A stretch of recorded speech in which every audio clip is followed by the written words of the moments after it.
Abrimos aquí nuestro Distrito Clima con Santiago Gaztelumendi, coordinador y director de estrategia de Euskalmet. Santi, ¿qué tal? Arratsaldeon.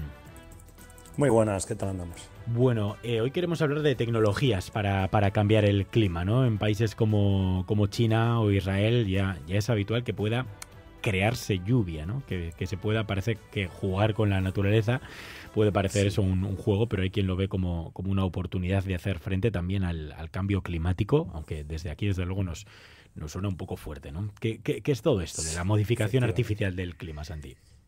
Sí, bueno, la modificación artificial del clima es un término, geoingeniería es otro.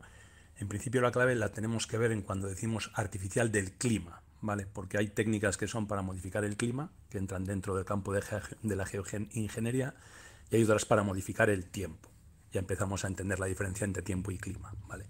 Pero diría, la geoingeniería es en principio el uso deliberado de tecnologías para alterar el clima de la Tierra en este caso, aunque también a veces se hace referencia al tiempo. Y eso tiene que ver con parte de la pregunta, y lo otro ya es más a nivel global el clima de la Tierra. Lo importante, que hay cierta tendencia a entender que una vía para mitigar el cambio climático puede ser el aplicar este tipo de técnicas de geoingeniería. Dos líneas fundamentales. Una tiene que ver con atacar la problemática asociada al dióxido de carbono, a la presencia de CO2 excesivo en la atmósfera, y la otra es atacar los temas que tienen que ver la radiación solar que llega a la Tierra, ¿no? Entonces son esos dos tipos principales de geoingeniería que hay actualmente. ¿Qué métodos existen de captura y de almacenamiento de CO2?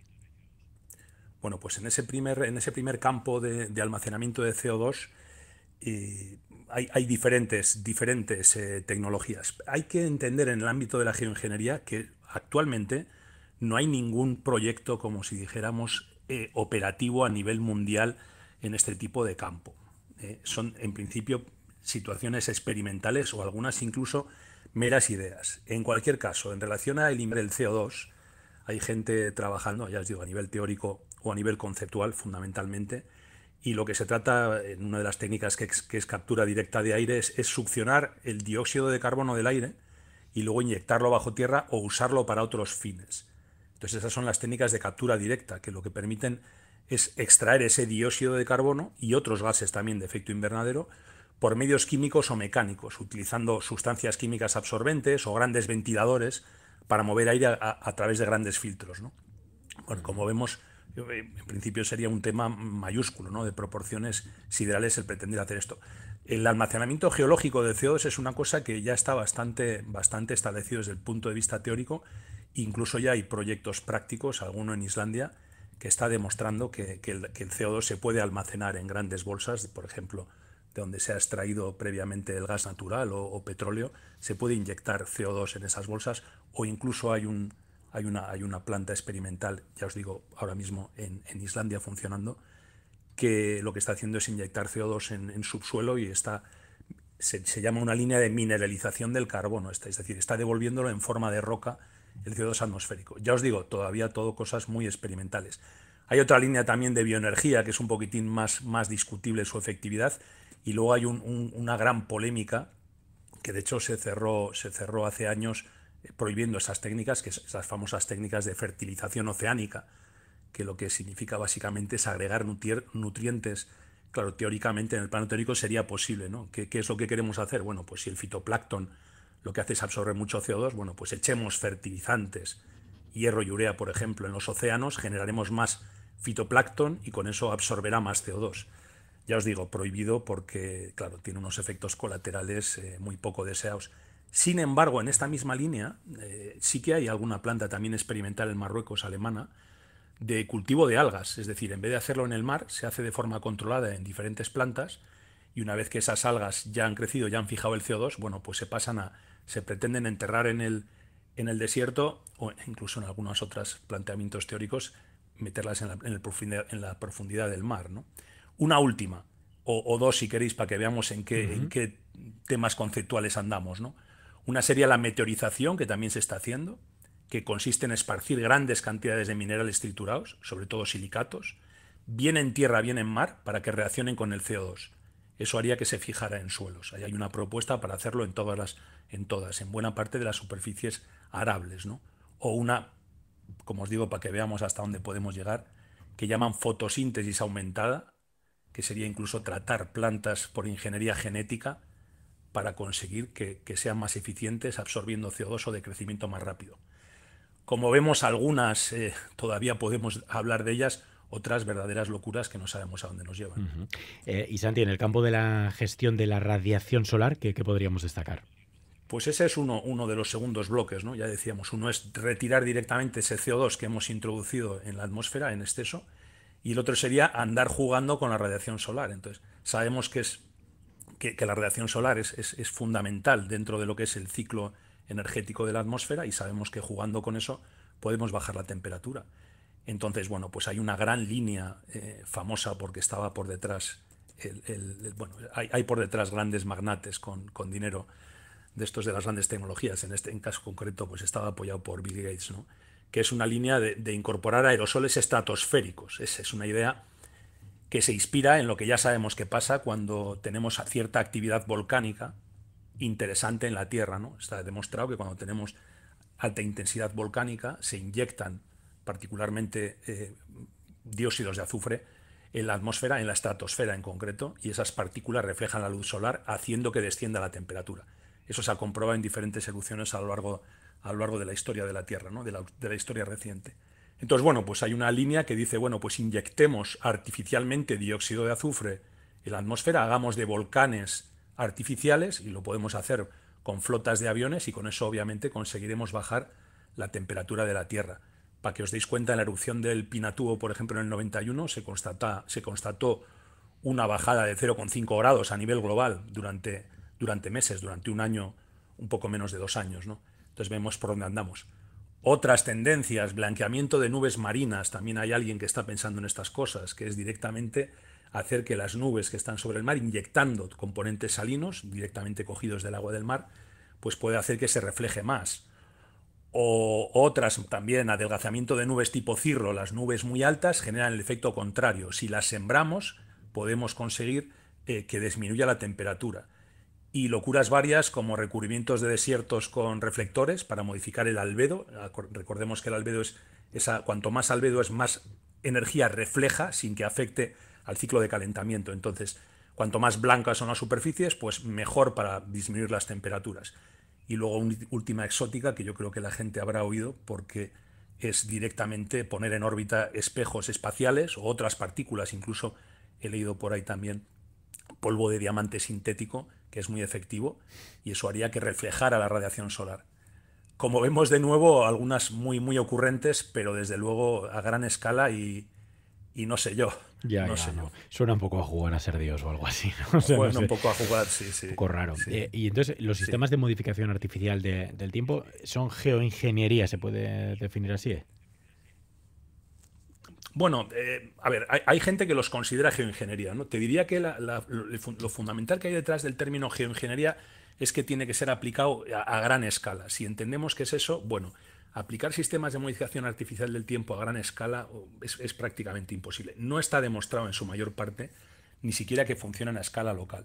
Pero es verdad que hay mucha actividad y hay muchos fondos y muchos estados que están invirtiendo en esto, ¿no? Bueno, relativamente poco con otras cosas, pero hay actividad en este terreno.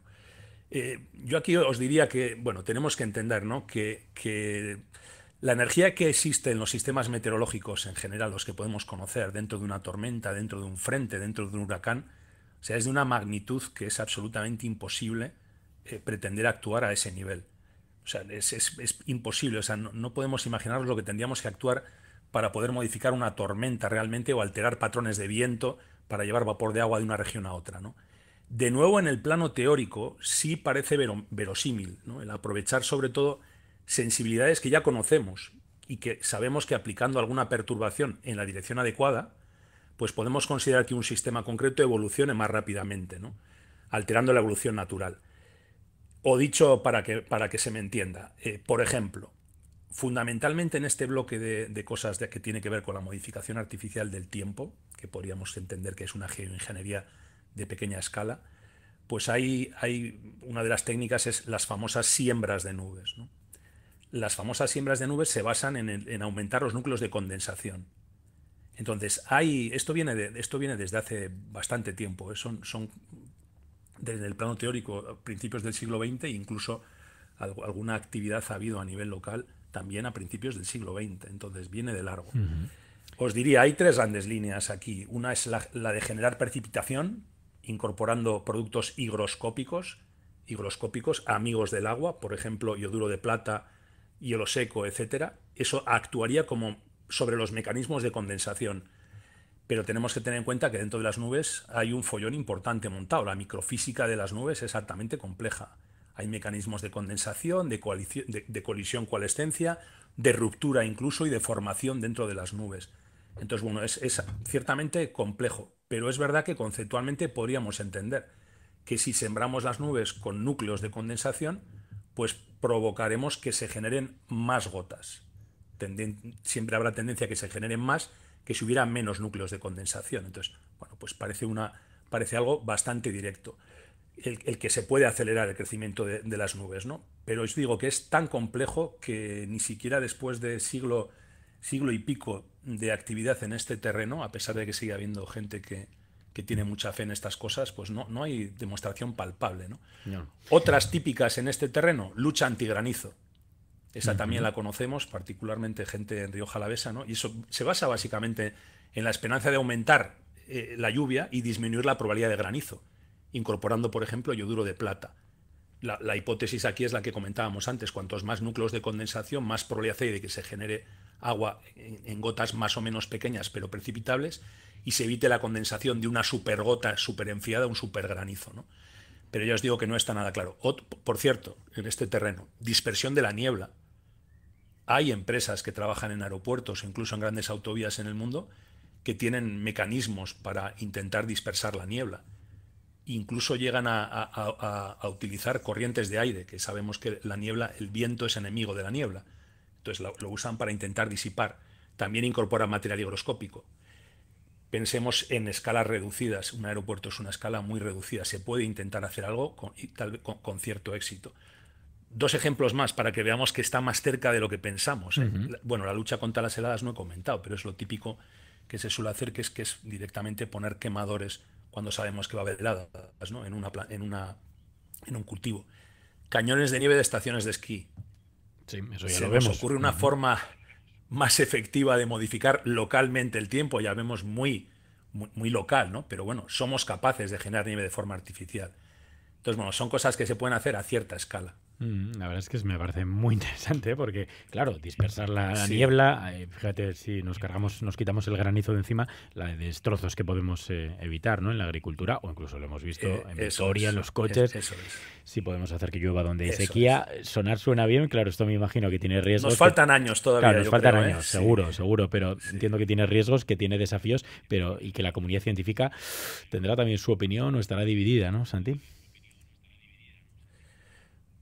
Bueno, a ver, en general las técnicas de geoingeniería hay que tomarlas con ciertas precauciones, ¿vale? Porque es verdad que nos puede distraer de lo importante. Lo importante es seguir la ruta marcada y lo importante es dejar de inyectar CO2 en la atmósfera de forma extraordinaria. Eso es lo más importante. Entonces, cualquier otra distracción de la comunidad no es bueno. Es verdad que detrás de los temas de geoingeniería suele haber, como decíamos antes, intereses a menudo el mundo supuestamente negacionista, bueno, suele invertir en temas de geoingeniería, siempre por aquello del recurso de último momento, ¿no? Vaya a ser que esté equivocado y tengo que actuar de forma radical. Pero hay que tener mucho cuidado, es lo que comentabas antes, es decir, esto es jugar a dioses, es decir, ya la hemos liado una vez, bueno, varias veces en muchos terrenos, pero ya la hemos liado inyectando CO2 extra y otros gases de efecto invernadero. Vaya a ser que buscando soluciones la liemos el doble, ¿no? Entonces hay que tener mucho cuidado. Luego gestionar esto es imposible, poner de acuerdo a toda la comunidad internacional, porque habría gente que ganaría, gente que perdería. ¿Quién tiene el regulador del termostato? Claro. Se lo damos al innombrable, es la ONU, ¿quién? Es decir, es muy complejo de gestionar estos temas. Bueno, claro, en cualquier caso hablamos de futuro, ¿no? O sea, no sé qué podemos esperar en el futuro en relación a esta modificación del clima, modificación artificial del clima y el tiempo. Bueno, A ver, entiendo que los temas de modificación del tiempo seguirán investigándose, porque ya te digo que tienen un impacto muy local y tal vez se vean resultados con alguna técnica. Ya te digo que aquí el problema es validar, ¿no? No es fácil validar el éxito. Hay experimentos por ahí que dicen que se genera un 5 o 15% más de lluvia. O sea, hay gente, en Emiratos Árabes hay una inversión importante o en Israel. Pero bueno, son temas que están más dentro de la modificación artificial del tiempo que del clima. Yo en el futuro espero que haya alguna solución de las menos invasivas y de las que no juegan tanto con la biosfera, ¿no? Pues captura de CO2, alguna que es menos invasiva, que parece bastante menos riesgosa, bueno, que podamos desarrollar y que pueda aportar, vaya a ser que un buen día tengamos no solamente que dejar de emitir CO2, sino de empezar a capturarlo de forma más masiva, ¿no? Creo que sería bueno tener alguna de estas herramientas disponible. Pero cuidado que son muy riesgosas, hay que estudiarlo muy bien. Pues veremos qué pasa. Vamos cerrando como siempre con el pronóstico para los próximos días. Veo aquí en la web de Euskalmet que viene bastante lluvia, Santi. Como nos dijiste la semana pasada, ya el invierno digamos que está finiquitado, pero nos tocaba esta racha de lluvias. Bueno, el invierno está finiquitado, pero realmente lo que nos va a venir para los próximos días es invierno.